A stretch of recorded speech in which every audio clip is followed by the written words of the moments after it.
Olá, senhores, Olá, senhores, sejam mais uma vez todos bem-vindos à nossa videoaula de equipamentos, certo? De maneira que estamos tratando aqui de torres de refrigeração de água, né? Na nossa última videoaula vimos a parte introdutória do assunto, né? Os tipos de torre, e de maneira que vimos também as vantagens e as desvantagens de cada uma delas, uma em relação à outra. E nessa nossa segunda videoaula, vamos começar tratando dos componentes das torres. Vamos começar a nos aprofundar um pouco mais no tema, certo? Que nos diz respeito. Então acompanhe comigo a nossa apresentação. Componentes das torres. É composta por estrutura, o corpo, né, que diz respeito à parte estrutural do equipamento. O recheio, que são componentes internos que fazem parte da própria troca de calor, né, que é o corpo e principal corpo de troca, responsável pela troca de calor com a água. Eliminadores de respingo, justamente por aquele condensadozinho que fica, né, por conta da variação de calor. O difusor, que não é nada mais do que o nosso ventilador, né, é o que difunde a movimentação do ar, seja por forçagem, né, ou seja por indução.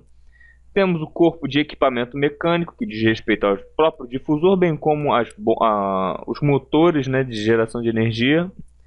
E as tubulações e bicos de distribuição que fazem a distribuição da água já fria, certo? De volta. Analisemos cada um. Temos aqui desenho ilustrativo do funcionamento de um recheio. Aqui nós temos as gotículas de água saindo pelos bocais, pelos distribuidores. E aqui nós temos o contato dela. E ao ter esse contato aqui, o que acontece? Todo esse ar, como vocês podem ver nessa parte ampliada, ele é atenuado, ele é distribuído, né, de maneira que haja uma troca de calor perfeita entre a água e esse recheio. Tipos de eliminadores de respingo. Nós temos aqui os 3 tipos, certo? Em lâminas, temos aqui em placas, certo? Em ondas, e temos aqui em células. Mais à frente, perdão, iremos ver detalhadamente cada um desses. Tipos de deterioração. Vamos falar sobre os tipos de deterioração, que é importantíssimo para nós inspetores de equipamento sabermos. Bom, na madeira temos o ataque químico. Quais são os ataques químicos? 3. Ataque ácido, né, que é a deterioração da celulose, certo? Então, nos componentes de madeira, o ataque ácido trata-se da deterioração da celulose. Temos a delignificação, que é a deterioração da lignina, certo? E temos o iron rot, que é a formação de sal com a seiva, ou seja, é um material que ataca diretamente o metal por conta da formação de sal com a seiva oriunda dessa madeira. Temos o ataque físico, que é a erosão, né, a exposição ao ambiente, as condições climáticas. E temos o ataque biológico, que é os ascomicetos e os basidiomicetos, né, que fazem mal ao corpo do nosso equipamento. Com relação ao ataque biológico em torres, tipo de ataque: uma decomposição mole. Quem são os responsáveis? São os ascomicetos, são os fungos responsáveis. A localização, geralmente eles se localizam na área molhada da torre. E quais são as características? Amolecimento da madeira, tornando baixa ou quase nula resistência à penetração, ou seja, compromete diretamente a estrutura da madeira. Escurecimento superficial da madeira na região atacada. Ela começa a admitir uma carepa, uma crosta escura, fazendo com que ela passe a perder a sua cor original. Redução das seções transversais das vigas pela remoção seletiva da camada superficial atacada. Então há o que? Uma redução bem drástica das seções transversais por conta dessa remoção de camada superficial atacada. Você acaba reduzindo. E decomposição da celulose, que é o componente, né, que faz parte da madeira. E temos também a decomposição branca, que é causada pelo... E a localização dela se atua na área de neblina da torre. Então quais são as características? Presenças de pontos brancos espalhados sobre a superfície atacada. Perda de coloração da madeira na região atacada. Trincas transversais às fibras na madeira seca. Baixa resistência à raspagem, da qual resulta pó quando a madeira está seca ou uma pasta quando a madeira está molhada ou úmida. Então percebam que há a instalação de um agente biológico nocivo, fazendo com que gere o que? Uma nova crosta de um material que é, por sua vez, nocivo ao ambiente. Temos aqui agora tipos de deterioração, certo? No caso, a deterioração de acessórios metálicos. Depende dos seguintes fatores. Bom, primeiro, substâncias poluentes, partículas sólidas e gases.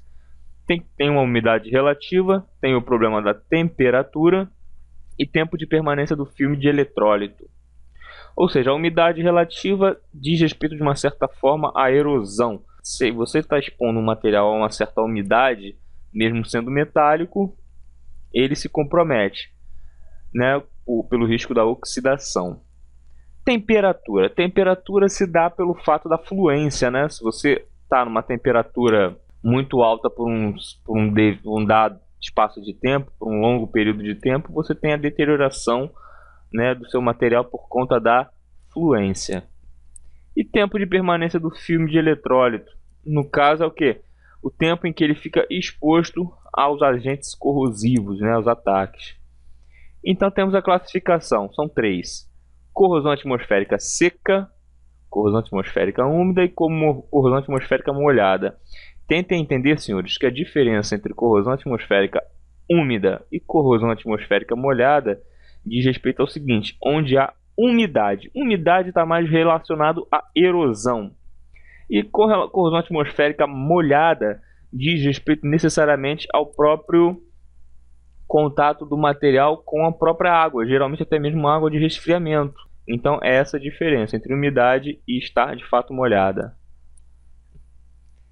Deterioração de materiais plásticos, PVC, que é o polivinil, e polipropileno. Bom, quais são as causas que podem deteriorar esses materiais? Luz solar, que é os raios ultravioletas, porque ressecam o material tornando-o quebradiço, e a própria erosão, que de uma certa forma também diz respeito à luz solar, né? ao aumento de temperatura ou à redução de temperatura, ele perca a sua resistência mecânica, né?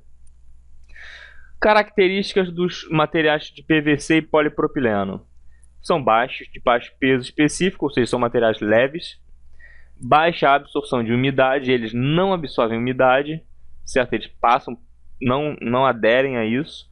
Alta resistência ao impacto, pois possuem uma excelente maleabilidade, eles não são quebradiços, certo? E boa resistência química, ou seja, tratam bem de elementos químicos sem que haja nem a contaminação do fluido com o elemento e nem o contrário, contaminação do tubo pelo elemento. Temos aqui agora o desempenho de torres de resfriamento, né?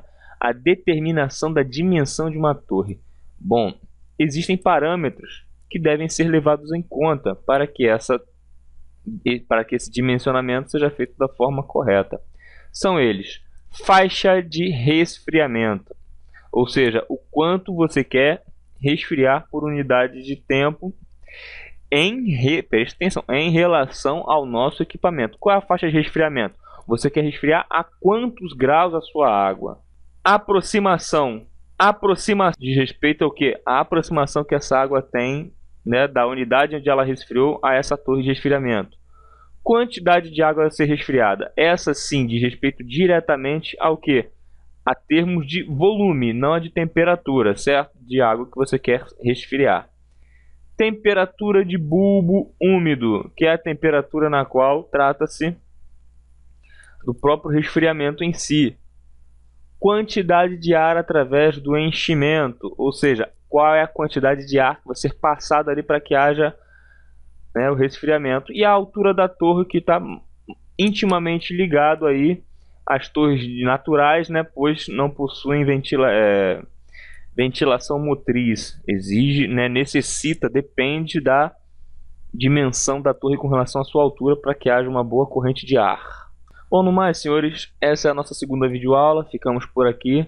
Espero que tenha ficado bem claras os componentes, bem como as causas de deterioração dos mesmos. Na próxima videoaula nós vamos começar um pouco mais dentro da inspeção, né, de tubulação. Certo? No mais, fiquem todos com Deus. Até a próxima. Tchau, tchau.